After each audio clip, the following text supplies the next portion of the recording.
Welcome back! A new week, a new question. How to support a child to persist in solving a problem. So first of all, how do you solve problems? However you solve problems, that's how your children solve problems. Or whoever they saw solve problems and they just say, okay, that's the way to solve problems. So what can you do about it? Well, first of all, you can say to the child, hey, I see you're solving problems like I do. Do you think that's an effective way? They might say, well, it's not. Alright, cool. Let's go to work on how we solve problems. Usually, it's really good if you take a different angle, if you think about it a little bit, you might go away, do some push-ups or sit-ups or squats or just walk around, go out for a little air, come back in, got the idea, solve the problem. And it's really important that you support them in persisting. So it's not easy, but it's really important. If they have focus to solve the problem over time, they can achieve anything. If they will just quit after the first obstacle, that will be like pain in the ass for them in the future. You can quit this way as well. So it's not pleasant for kids. We gotta face it. As parents, we gotta face it. It's not pleasant to see our child suffer. And we want to help them as much as we can. It's not our job to help them all the time. If they're having a problem, that's okay. And they want to quit solving it, you tell them, okay, but you will be a quitter.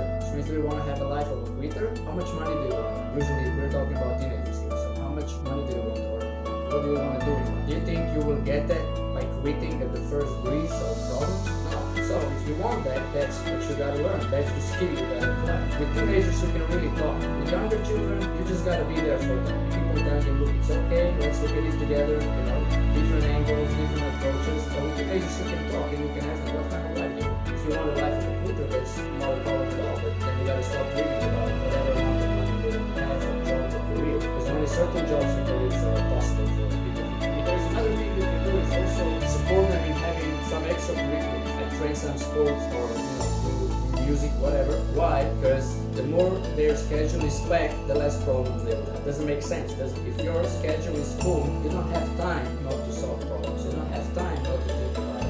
You gotta be fast if you want to be successful in all areas. It's important. It's like you can support them this way as well. There are many different approaches. Probably some I didn't even say, but if I would see it with my children, then those are the three ones.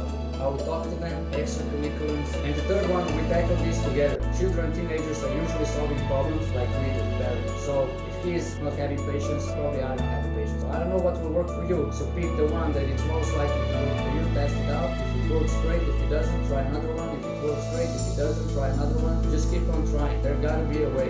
Be creative. Don't be hooked on, oh, there's something wrong with my child. Or, it's gonna be like this for the rest of their life. It's not gonna be like this for the rest of their life. You are not the same as you were.